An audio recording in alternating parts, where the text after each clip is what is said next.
episode number 60 already. So that is a huge milestone and I'm very, very proud. This is the 60th episode of HSP TV. And if you've missed the other episodes, don't worry, they are all on my YouTube channel. Just go to YouTube and search for HSP Coach Barbara or do /HSP Coach Barbara and you will get to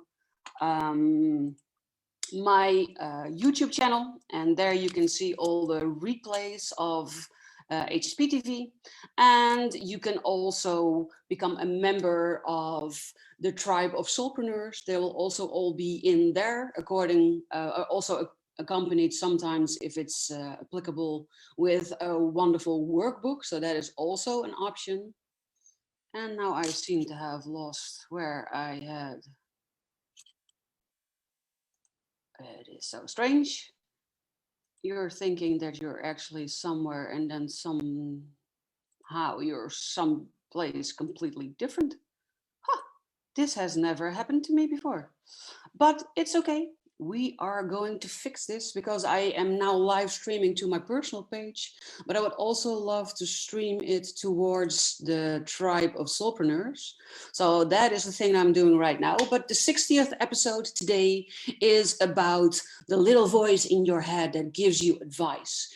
I don't know if you call it a hunch or if you call it gut feeling, instinct, but it's not always your intuition that's talking to you. And that is the main focus of today. Are you actually listening to your intuition, the voice of your intuition, or are you listening to the voice of your ego?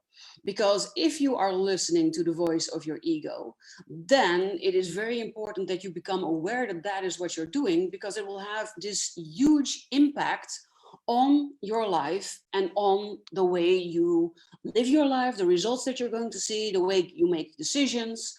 So that is why I wanted to do today's episode about intuition or ego. What is the voice in your head and who do you listen to? So that is what today's episode is all about. And like I said, it's the 60th.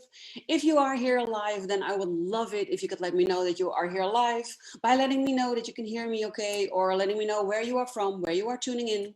And if during this episode you have any questions, feel free to just ask them. Come live in the episode. The link should be below this video or in the event that I created in the Tribe of Soulpreneurs.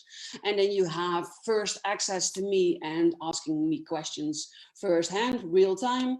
But you can also join through Facebook, either from my personal page or from the group, and ask your questions below. So if you're live, I'd love to know if you are here live. But if you're catching this in the replay, then a warm welcome to you as well. We all have lives, we all have busy schedules, so we cannot always be there live, but I really do appreciate that you're catching this in the replay. And I would also love it to know that you did catch it in a replay. So type in #replay or just your name and where you're from. And again, ask all your questions. Even in the replay, I will answer them all. So without further ado, today's 60th episode, intuition or ego? Who do you listen to? Have you ever accepted a job just because the pay was good? Or maybe you accepted the job because you thought it would probably be the best offer you'd get. Have you ever thought that you needed to lose weight so you would look good at your reunion or for some other important thing? Or maybe you are out looking for someone to step into a relationship with because you don't want to be alone. Did you buy a house because you wanted to impress your family or your friends? Or did you buy your house because it spoke to your soul? And when you are so busy at your work and it feels like it's better to take some time off, do you tell yourself that you cannot afford to take off the time? Or do you listen to the signals that your body is giving you and slow down and maybe even take that long overdue vacation? Some of these thoughts or actions that I just described to you come from your ego, but some others come from your intuition. But how do you know if the voice in your head is your intuition and not your ego? It can be extremely confusing to figure that out. And I want you to know that you are not the only one, and that I get that you are not clear on this. Why? Because I've been there. I've had thoughts popping into my head that I thought came from my gut feeling, from my intuition, but that instead turned out to come from my ego. And I've also made decisions based on those thoughts, thinking I was following my gut, only to come to regret the decision later when it turned out that it was the wrong voice in my head that I was listening to, and the choice that I made was not in my best interest at all. Or even the other way around. I've not done things because the voice in my head convinced me it was just better to not do it. And I listened to it. While, if I'm being really honest with you, deep down inside, I felt like it was not the right choice for me. But I was scared and I was just so confused. I did not know which voice to listen to, which voice to trust. I did not trust in my intuition. I did not really know how to recognize it when my intuition was actually the one trying to guide me. But once I figured it out, boy, what a difference that made.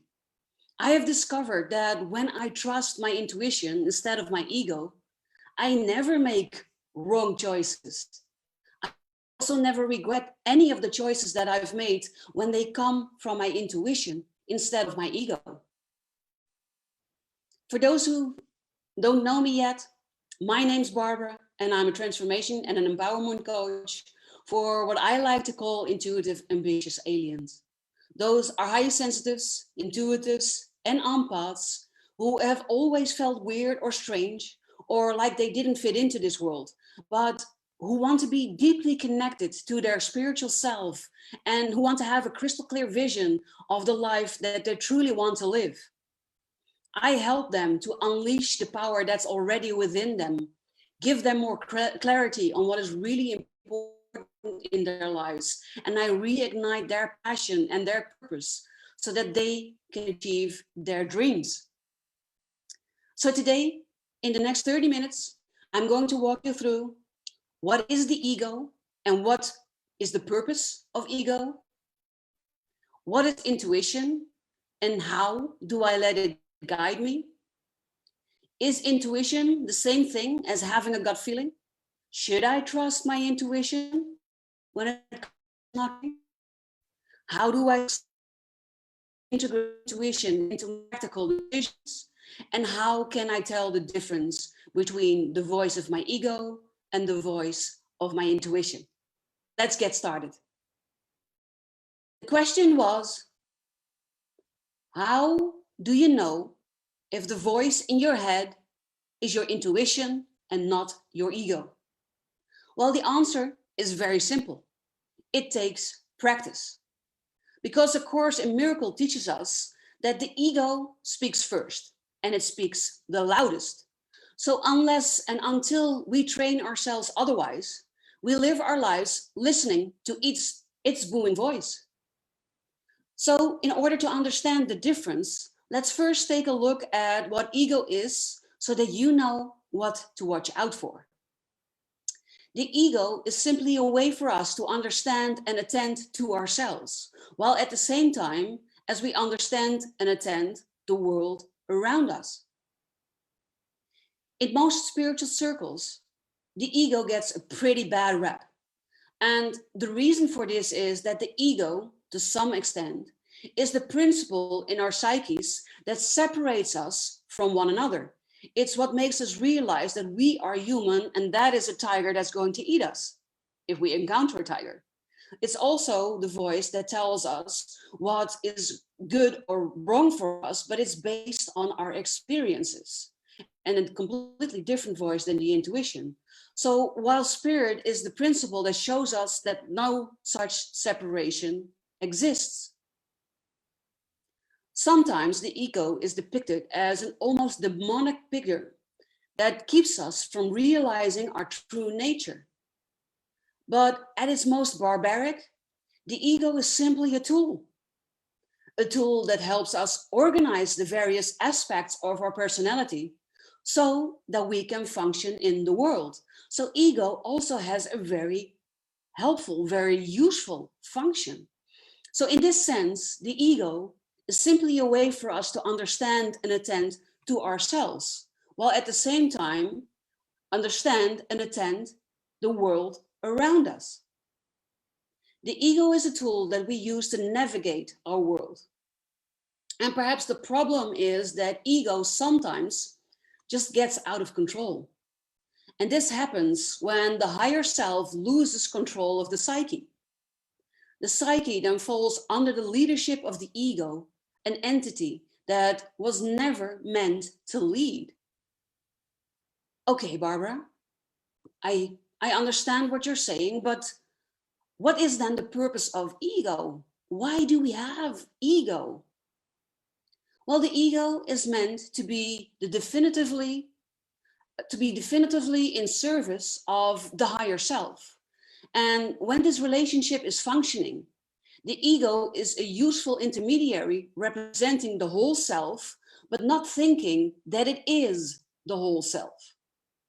So then it is almost as if the ego is the self playfully pretending to be a separate entity called I. Like an actor, the ego plays the roles that the world asks us to play in order to be a part of the program. So in this way, the ego can be a tool enabling us to be in the world, but not of it. As long as we are in touch with our higher selves, our ego are not a threat. They are simply useful tools in the service of our spirit, in the service of our higher self. We keep our egos in check when we continually nurture our awareness of who we really are. Then our egos are free to serve without trying ineffectively to rule, because the ego was never meant to rule us. It was meant to serve our higher self. It was meant to serve spirit. So it is healthy to have ego. But like all things in life, ego functions best when it is in balance and harmony with the whole self. So know that you know what ego is. Let's look at what intuition is. Let's start with the definition of intuition. Intuition is a form of knowledge that appears in consciousness without obvious deliberation. It is not magical, but rather a faculty in which hunches are generated by the unconscious mind, rapidly sifting through past experiences and cumulative knowledge. This is often referred to as gut feelings. Intuition tends to arise holistically and quickly, without awareness of the underlying mental processing of information. Scientists have repeatedly demonstrated how information can register on the brain without conscious awareness and positively influence decision-making and other behavior. Okay, Barbara, I hear you thinking, that sounds great, I think, if I understand you correctly, but what exactly does that mean precisely? Well, that is a wonderful question. Intuition is that feeling in your gut when you instinctively know that something you are doing is right or wrong. Or it's that moment when your sense kicks in, when you sense kindness or fear in another person's face. You don't know why you feel that way. It's just a hunch, a gut feeling. But again, what exactly is it? After all, researchers can't see into the brain. Intuition is not logical. It's not the result of a set of considered steps that can be shared or explained. Instead, while based on a deep-seated knowledge, the process feels more natural, almost instinctual. And yet, while intuition is quick and usually beneficial, it is not always entirely accurate. The subconscious brain attempts to recognize, process, and use patterns of thinking based on prior experiences and a best guess. So, paradoxically, intuition feels unknowable. After all, you cannot explain the thinking behind a snap decision that just seems to appear out of nowhere. It just happens. Psychologists believe that intuition relies on powers of pattern matching, as the mind combs experience stored in long-term memory for similar situations and presence in the moment. Judgments are then based upon them.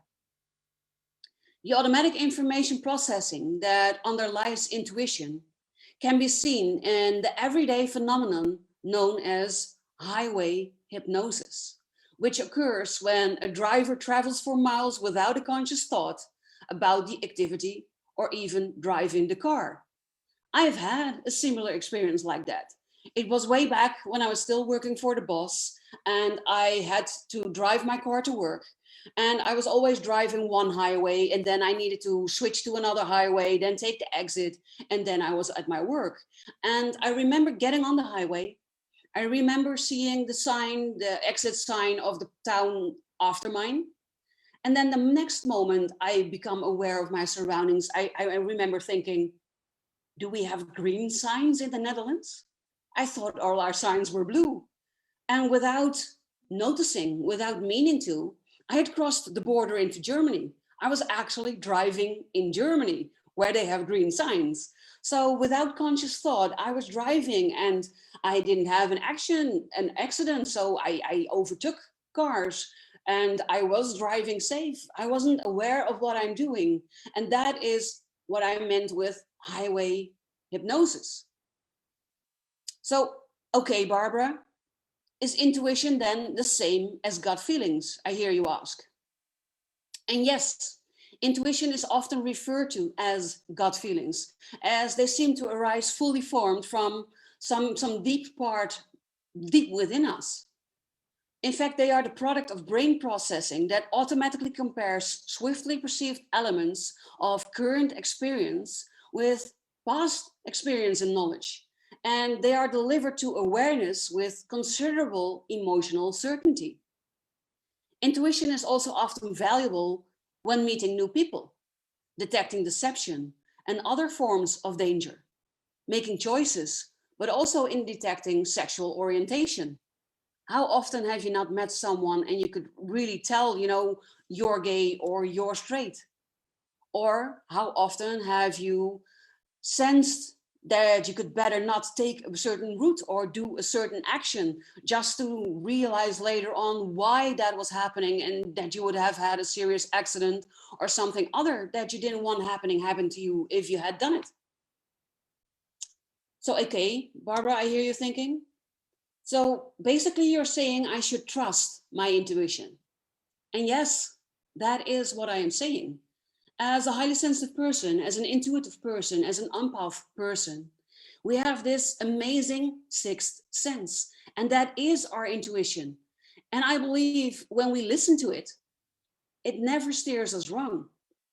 I, for one, have never regretted any decision I've made while trusting my intuition, but I can give you countless examples of me regretting not having followed my intuition.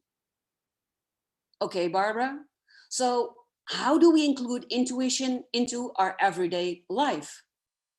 Since we spent so long ignoring or dismissing this aspect of ourselves, how do we now then successfully reintegrate it into our practical decisions?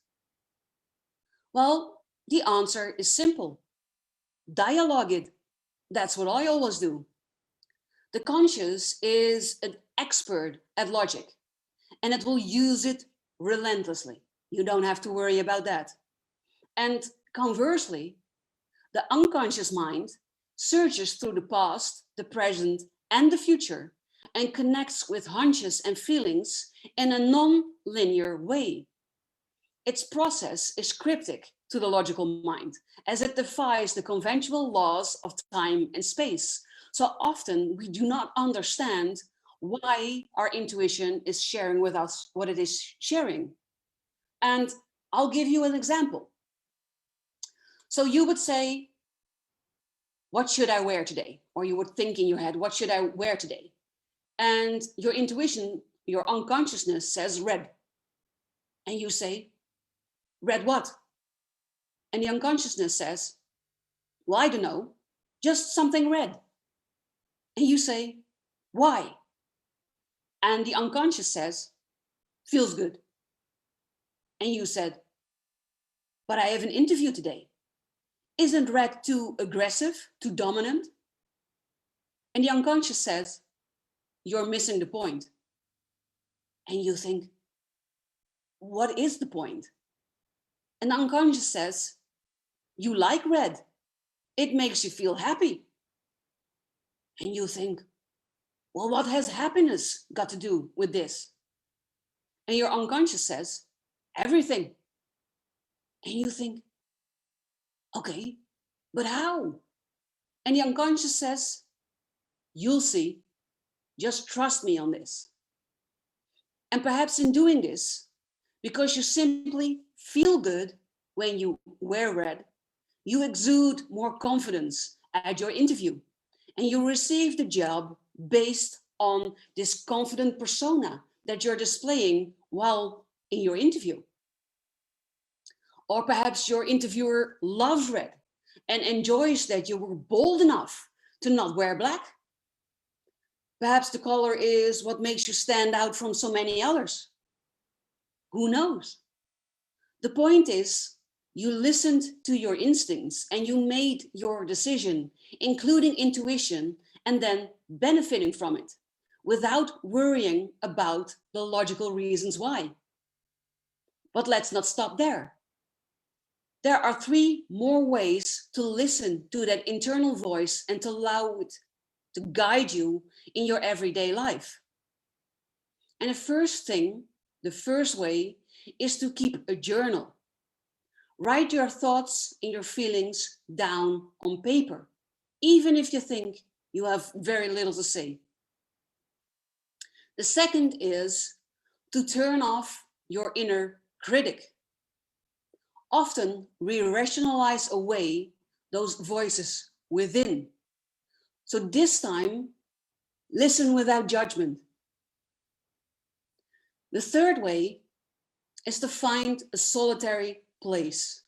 A place where you can allow emotions to flow freely is an imperative part of finding and retaining the building blocks of your intuition. So find a place where you can be you. These 3 things, like I said, will already aid you in creating a new, deeper relationship with the self.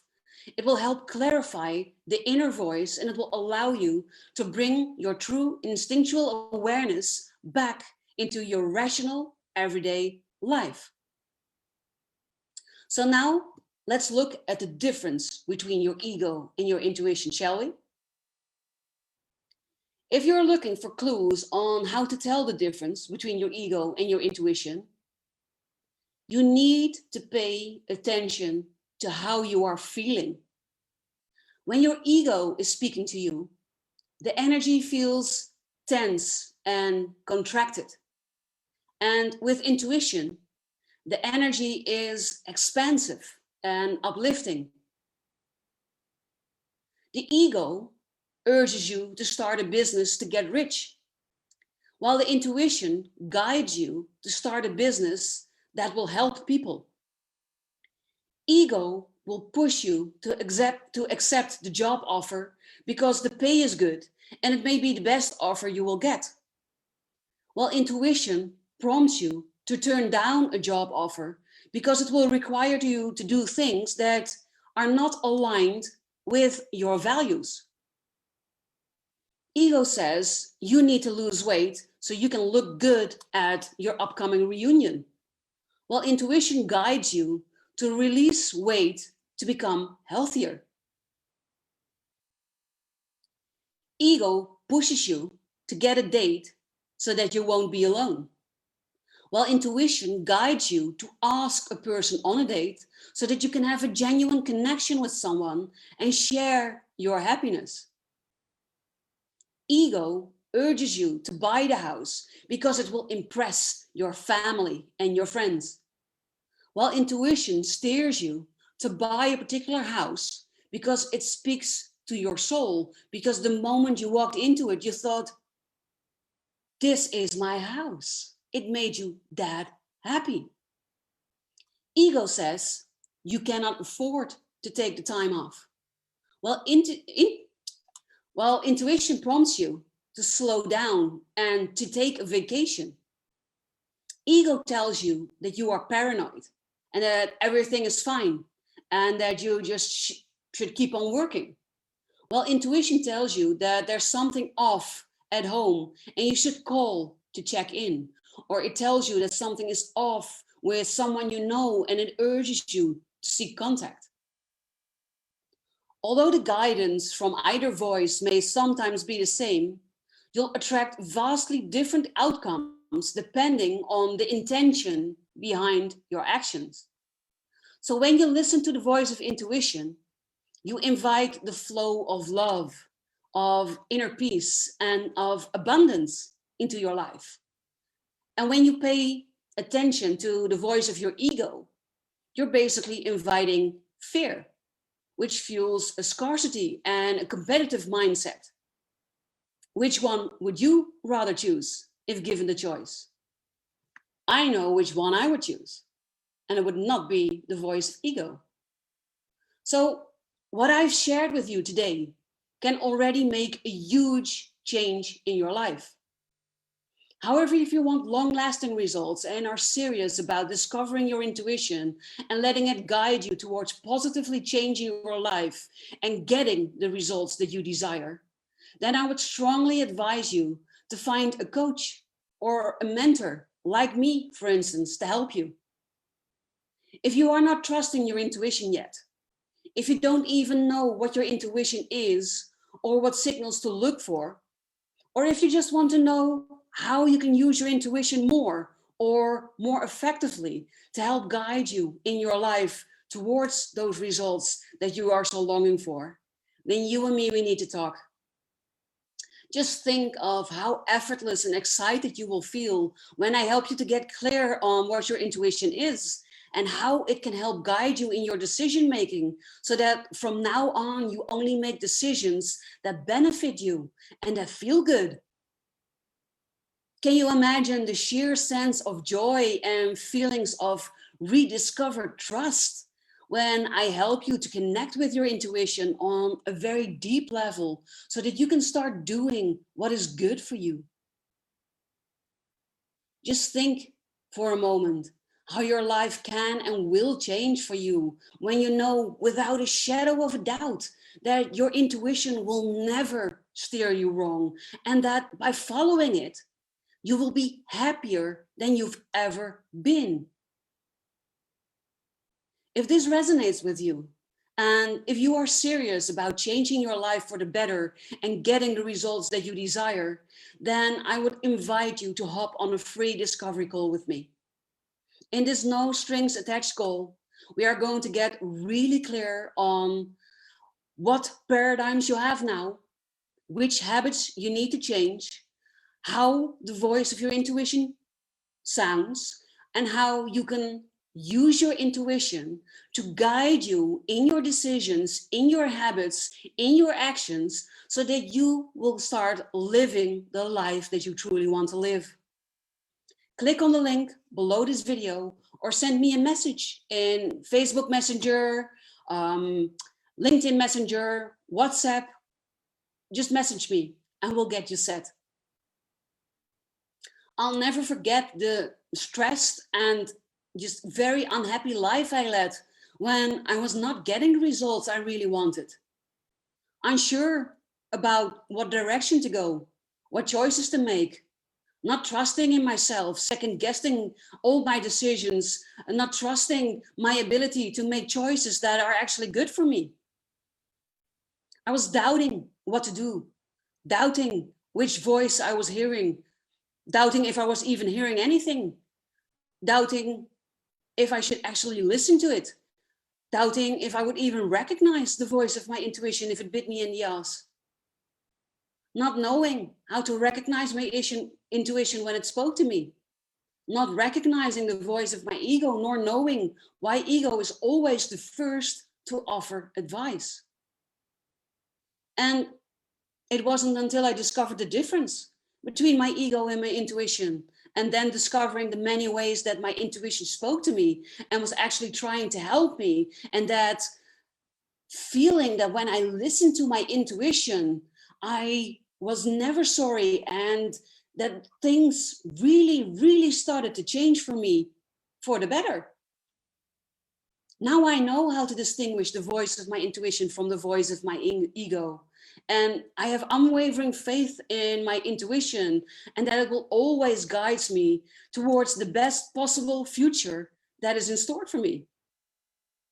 And your life too will be so much happier and relaxed if you are able to just trust and surrender more. Trust that your intuition will never steer you wrong, and surrender to the best possible outcome in any situation regarding any decision that you make. And that is what I want for you too. So click the link below this video, make that appointment with me, and take that very important first step on the road to living that life that you love by starting to trust your intuition and letting it lead you to the best possible future. I hope that this was a valuable episode for you. I hope that you learned something. And if you did, I would love it if you would share it with me. What is the number one thing that you took away from this session? What is the number one thing that you didn't know, or that you decided, oh, that's what I'm going to do? Maybe it inspired you. I would love it if you would share it with me. And I would also love it if you would start thinking about any and all questions that you might have regarding this subject that you would like to ask me. So I'm going to check now on Facebook if there are live people here, and if I have people that have asked questions or shared something with me. And if you, in the meantime, would either let me know what is your number one takeaway from this episode, or share your question that you might have with me, then that would be amazing. I am now checking Facebook here, and it is a bit slow. So, you have all the time in the world for sharing and for your answers and for your question, asking your questions. And again, if you're catching this in a replay and you have questions, or you want to share with me what your number one takeaway is, then please do so, because I will answer each and every one of your questions, even in the replay. And right now I am seeing that Peter is wishing me every success with my 60th episode.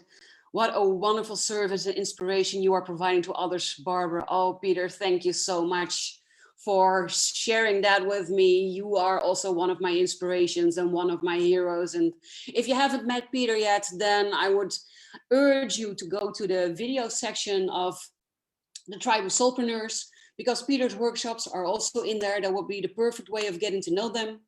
And if you are watching this and you are not a member of the Tribe of Soulpreneurs yet, then also send me a message, because I have created this wonderful tribe in which we are here for each other, to learn from each other, to grow with each other, to support each other in whatever we need, to share inspiration, but also laugh together, cry together, whatever is necessary to get us to the level and the future that we desire. So that is my intention for the group, the Tribe of Soulpreneurs. And I see that Resma says very beneficial. My intuition tells me to write more books, which will bring me revenue in the long term, while my ego and everybody around me tells me to focus on coaching, which will bring me revenue right away. Yes, she says, however, that doesn't feel right and confusing. I can imagine, Resma, we've talked about this. Resma is one of my coaching clients, and we've talked about this before. And, if people are saying things to you that come from reason, while your intuition comes from feeling and being aligned, and then there's a mismatch there, then it feels confusing and it doesn't feel right. So people have various reasons for giving their advice. It could be that you need money and this is the fastest way to get that. Sometimes you need to do something else first to provide money, to have an income, because when you're stressed and poor and you don't have any money to live with, then you're also not free, I think, to write your book. So it could be that that is why they are saying that. But if you have the means necessary to support yourself for some time without really needing an additional income, then I say just let inspiration come, follow your intuition and start writing.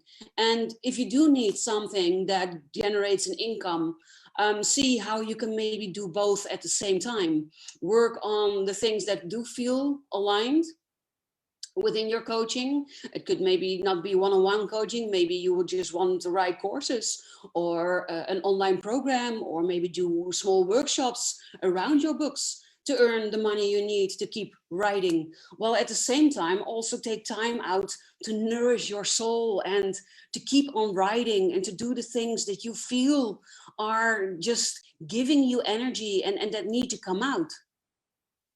And I can understand Reshma says it paralyzes her to not do any of it. And that's what happens when you are in a very severe conflict between what you want and what you think you need to do. And in order to get out of that, you know, it's useful to talk to people who've been in that position, who have been in that position to make that choice, who have had people tell them one thing while their intuition told them something else, and then ask them how they dealt with it. Because probably 80% for sure of the people that are giving you advice have not experienced this themselves, and they give advice based on their thought patterns, their rules. If you don't know what they are, I did an episode on it on my YouTube channel, an HSP episode on rules.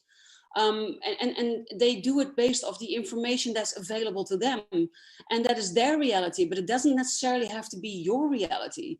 So talk with people who know how to handle this and who can help you get connected to your intuition and to do what needs to be done. So we have a coaching session tonight. It could be the subject that we are talking about this evening, and it could very well be the subject that we are talking about this evening.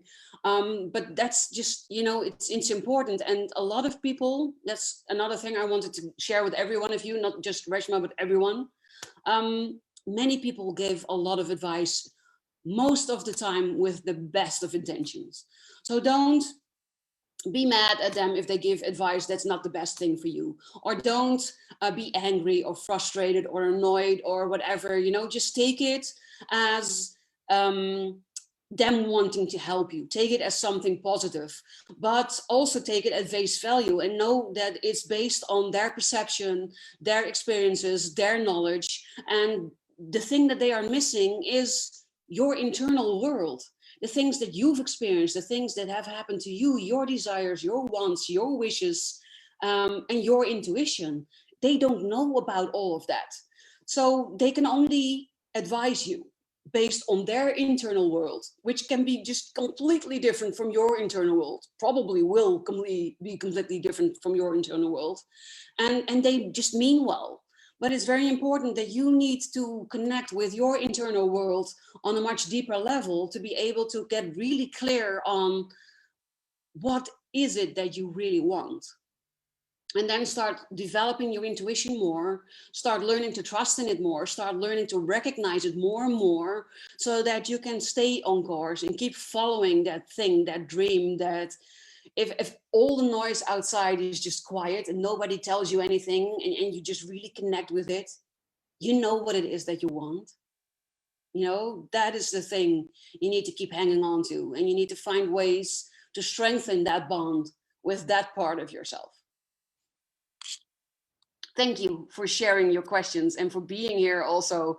Her mom is at a dentist appointment and she's in the car, the parking lot, watching this. So that is dedication for you. And Reshma, really, you show up always. You come for all the sessions, you come for all the lives, you show up for the work in your coaching. So trust in yourself more, because you've got this, you know, you've got this. I'm going to check if there are, meanwhile, other questions or things that people shared through Facebook. And I'm seeing that Jeffrey shared with me, the ego is the root of attachment and judgment. The ego is playing survival at all times. The ego is the very seat of fight or flight, and the ego is the very seat of fear. Yes, that is in large part also what I shared in today's workshop. You know, ego's job from when the ice age time, the caveman time, you know, long ago, ego's job was, like I said, it was to make us aware that we are different from other species. We are not a monkey, we are not a lion, we are not a seal, we are not a bird, so that we would not try to jump off a building thinking we could fly because we thought we are a bird, or that we would not cozy up to a lion to get warm when we are cold because we would be its food. So ego's main function has always been to protect us, to keep us safe. And it used to be from real physical danger, outside danger, like lions eating us or stuff like that.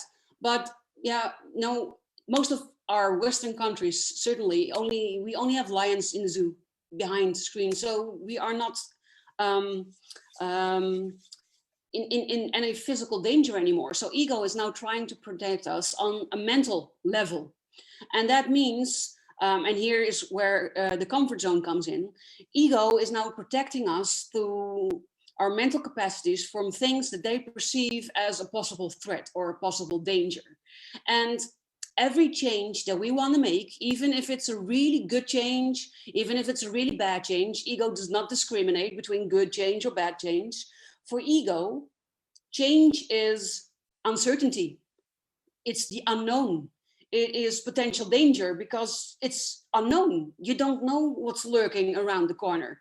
So its job is to protect you from danger. So its job is then to protect you from that change, from really making that change. And it does so by making you doubt if it's actually what you need, by making you doubt if you should go through with it, by putting thoughts in your head like, oh, but we've managed so far on our own, so I don't really need this. Or thinking like, oh, but I know all this information already. I need to drink something.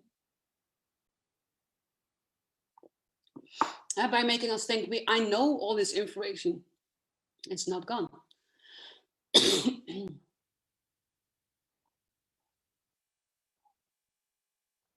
I'm drinking some more. By making us know, I already know all of this information, but then we come back to what I did last time and the gap between knowing and doing, just knowing what to do and not doing it. That's also your ego keeping you from actually changing, but it's also tricking you into thinking that you're already doing something while you're not doing anything, because otherwise you would be changing.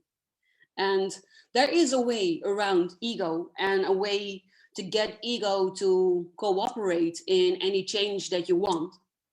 And that is basically one of the things that I help people with that come into my practice in finding ways to change and to get out of that comfort zone and to start doing the things that I love to do, like being a public speaker or a successful author or a highly sought after coach or whatever it is that your big dream is. But in order to get there, chances are that you need to change stuff. I've needed to change stuff to get where I'm going. I still need to change stuff to grow even more. And change is the one thing in life that we can absolutely count on. Change is the one thing in life that will always be there. So it's not about resisting change. It's about how can I use the voice of my intuition to guide me while embracing ego at the same time to come with me on that road towards that life that I truly want to live. And one of the most important things is to learn to distinguish between the voice of your intuition and the voice of your ego, and then knowing how to go about acquiring that change without ego messing it up. And if that is something that you're facing, if that is something that you're struggling with, again, I'm offering a free coaching call. It's no strings attached. You're not needing to buy anything. I just want to help you get past the thing that's stopping you, blocking you from where you are right now. So if you could use some help, just book that call. The link is below this video. I want to thank everybody that was here live today for this episode, the 60th episode already. And I also want to thank everybody that is watching this episode in the replay, for being there, for watching, for asking your questions, for sharing your knowledge. And I hope to see you all again next week for another episode where I am going to talk about imposter syndrome and why faking it until you make it is not the way to go. So if that is something you're interested in, stay tuned for the 61st episode of HSP TV that's going to happen next Wednesday. For now, I wish you a really great rest of your day, morning, afternoon, evening, depending on your time zone. And I hope to see you all again next week. Bye, everybody.